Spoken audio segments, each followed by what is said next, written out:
கோட்டை பெருமாளுக்கு பிறகு இந்த தெலுங்காமுரி சீமையை யார் ஆள்வது என்றுதான் ரொம்பவும் மனக்கவலையாக இருக்கிறார்கள்.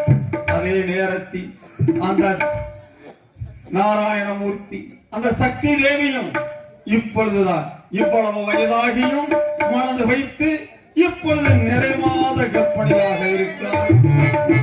ஆனால் வயதாகிய காலத்தில் நிறைமாத கற்பனையாக இருப்பது அரண்மனைக்கு வந்தால் வெட்கப்பட்டுக்கிட்டு அரண்மனை பக்கம் கூட வருவதில்லை.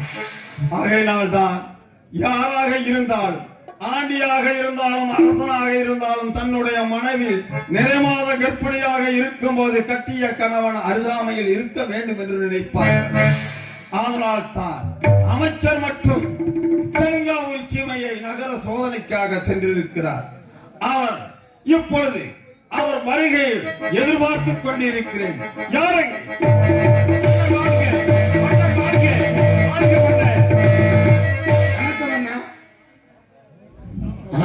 வர வேண்டும் அமைச்சரே, வர வேண்டும். அப்படியா? தங்களுடைய வருகை நல்வரவாகட்டும். ஆகட்டும் அமைச்சரே.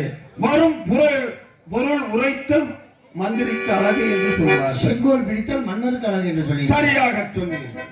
மாதத்தில் 2 தடவை நாம் இருவருமே சென்று மாறுவேடம் தரித்து நகர சோதனை முடித்து வருவோம். உண்மை. இன்று தாங்கள் மட்டும் தனிமையாக சென்று நகர சோதனை முடித்து வந்திருக்கிறீர்கள். உண்மை. தங்களிடமிருந்து சில விஷயங்கள் நான் அறிய வேண்டும் என்று எண்ணுகிறேன். நீங்கள் நாட்டை பற்றி ஏராளமாக கேளுங்கள், தாராளமாக பதில் கூறுங்கள். அமைச்சரே, நிலமில்லா வானம் நிலையழகு வருவதில்லை, நீரில்லா குளம் நிறைவனை தருவதில்லை, திலகமடா நெற்றி திருவடிவம் காண்பதில்லை, நல்ல அரசன் இல்லா நாடு நற்பயனை கண்டதில்லை என்று சொல்வார். அதன் பிரகாரம் இந்த தெலுங்காவூர் சீமையை என்னதாயிருந்தாலும் நல்லாட்சி புரிந்து வந்தாலும் நமது நாட்டு மக்கள் எல்லோருமே ஒருதாய் பெற்ற மக்களாக வாழ்ந்து வருகிறார்கள்.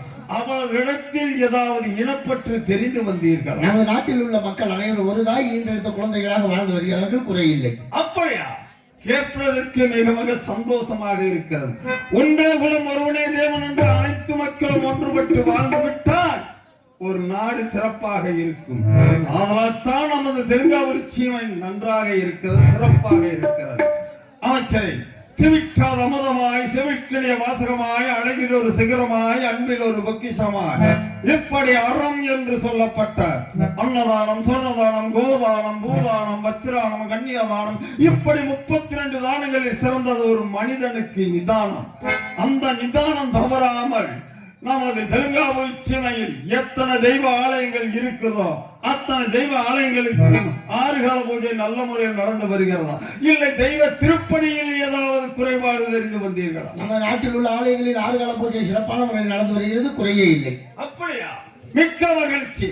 ஏனென்றால் தெய்வ ஆலயங்கள் கட்டி அதுக்கு கும்பாபிஷேகம் செய்து செய்துவிட்டு பிறகு தெய்வத்தை பூஜை செய்யாமல் வந்து விட்டார். அந்த தெய்வம் அந்த ஆலயத்தை விட்டே வெளியேறிவிடும். தெய்வமே வெளியேறிவிட்டால், ஆலயத்தை விட்டு வெளியேறிவிட்டால் அங்கு என்ன குடியிருக்கும்? பேய்கள் குடியிருக்க. சரியாக சொன்னீர்கள். பேய்கள் குடியிருக்கும் இடத்தில் மனிதர்கள் குடியிருக்க முடியுமா? முடியாது. ஆதலால் தான் தெய்வத்தை நல்ல முறையில் பூஜை செய்து வர வேண்டும்.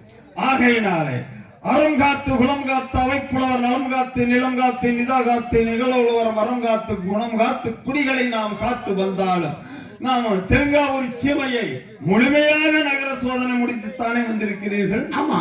அப்படி என்றால் நீங்கள் முழுமையாக சென்ற போது மழை நன்றாக பெய்து விவசாயிகள் இட்ட வெள்ளமை எல்லாம் செழிப்புடன் இருக்கிறதா, இல்லை ஏதாவது பருவமழை ஏதாவது பொய்த்து விட்ட காரணத்தினால் விவசாயிகள் எல்லாம் சாவிகளாக இருக்கிறார்களா என்ன?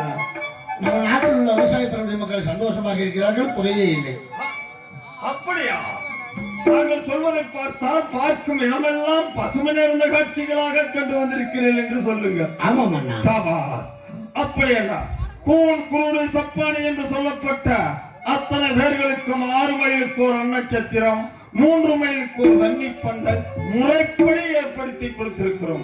அது முறையாக நடக்கிறதா? அதில் ஏதாவது குறைபாடு? அதிலும் குறையில்லை, குறையில்லை. அப்படி என்றால் பள்ளி என்று சொல்லப்பட்ட பாடகசாலை எல்லாம் எப்படி இருக்கு? சிறப்பாக நடந்தது, அதில் குறையில்லை. மாணவர்கள் சென்று கல்வியை நன்றவராக பயின்று வருகிறார்கள். எவ்வித குறைபாடுகளும் இல்லை. அமைச்சரே, இப்பொழுது அந்த ஆண்டவனுடைய அனுக்கிரகத்தினால் மக்களுடைய ஆசியாலும் இப்பொழுது எனது மனைவி இந்த நாட்டு மகாராணி கோட்டை கருப்பாய் நிறைமாத கற்பனையாக. அப்படி என்றால் நான் தர்பாருக்கு வரும்பொழுது மகாராணி அந்த பிரதில் பெண்கள் கூட்டமாக இருந்தார். அப்படியா? ஆமா. அப்படி என்றால் தாதிமார்களை என்னவென்று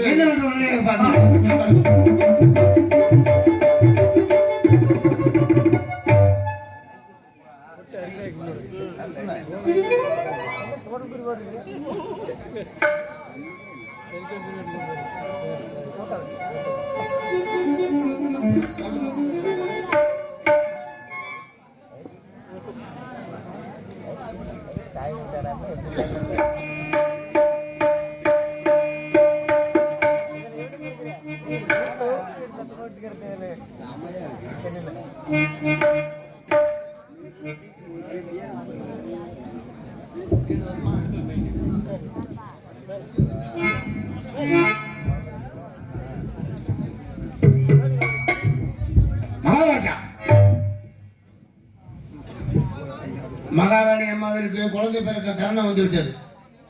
அமைச்சரே, என்ன சொல்கிறீர்கள்? நிறைவான கற்பனையாக இருக்கும் கற்பாய்க்கு இப்பொழுது குழந்தை பிறக்கும் நேரம் வந்து விட்டதா? அப்படி என்றால் வயதான கிழமை மருத்துவச்சி பார்க்கிறார்களே, அவர்களை அழைத்து வந்து உடனே மருத்துவத்துக்கு ஏற்பாடு செய்யுங்கள்.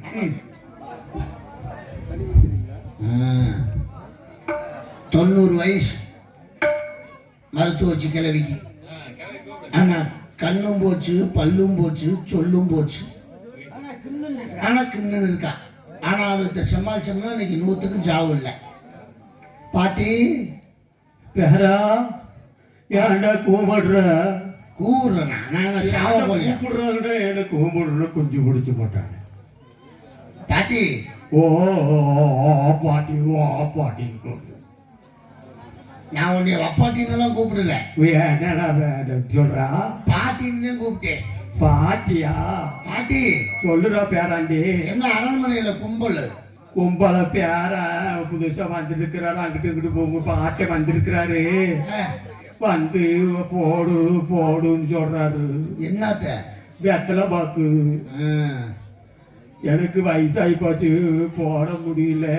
உனக்கு நினப்பு பொழப்ப கெடுக்க முடியே. உலக்க இருந்த வாங்கிட்டு உலக்க வேணும். இந்த வாங்கிட்டு வர வீரப்பூருக்கு இருந்த உலக்கையில போட்டு 2 இடி இடிச்சுக்கு 2 குத்தலாம்னு பாக்குறேன். அதுக்கு இந்த உலக்கு வாங்கிட்டு வரேன்னு சொல்லு. நீ குத்த வேணா. என்ன மகாராணி கிட்ட கும்பல்? மகாராணிக்கு பிரசவத்துல துடிச்சிட்டு இருக்கிறா. குழந்தை வைக்க போதா? ஆமா, குழந்தை பிரசவம் வர போகுது. நல்ல பிரசவம் பாரு. பிரசவம் வந்தா ஆஸ்பத்திரியில போய் நல்ல ஜிஹெச்ல போய் நல்ல செக் பண்ணி பாரு. ஆமா, உனக்கு பிரஷர்ல வந்து ஏத்திட்டு போய் உன்னை கழுத்தை பிடிச்சி கொண்டு ஒரு அட பிரசரடா பிரசவ வலி வந்துருச்சு. இளவரசருக்கு வகுத்த வலிக்குது. வயிற்று வலிக்கு நச்சு வலியா வலிக்கு இருக்கிறா. ஆமா, இப்ப வலிச்சா நச்சு வலி, அப்புறம் வலிச்சா ஏதோ ஒரு வழி இருந்து போகுது. ஆனா ஊர்ல இத்தனை 7 பேர் இருக்க, இத்தனை பேர் இருக்க, என்னையும் பற்றி ஏன் கூப்பிட்டுறாங்க தெரியுமா? ஏன்?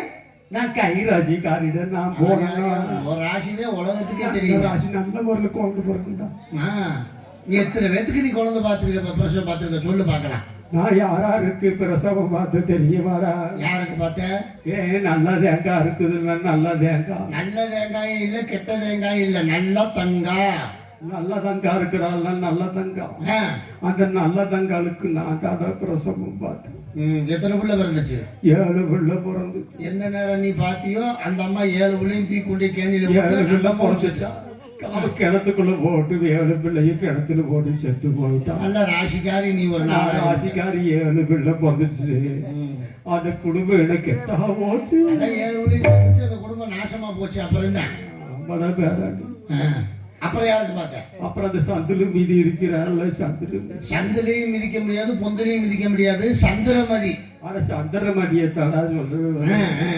சந்திரமதி அவளுக்கு நான் தான் பிரசவம் பார்த்தேன்.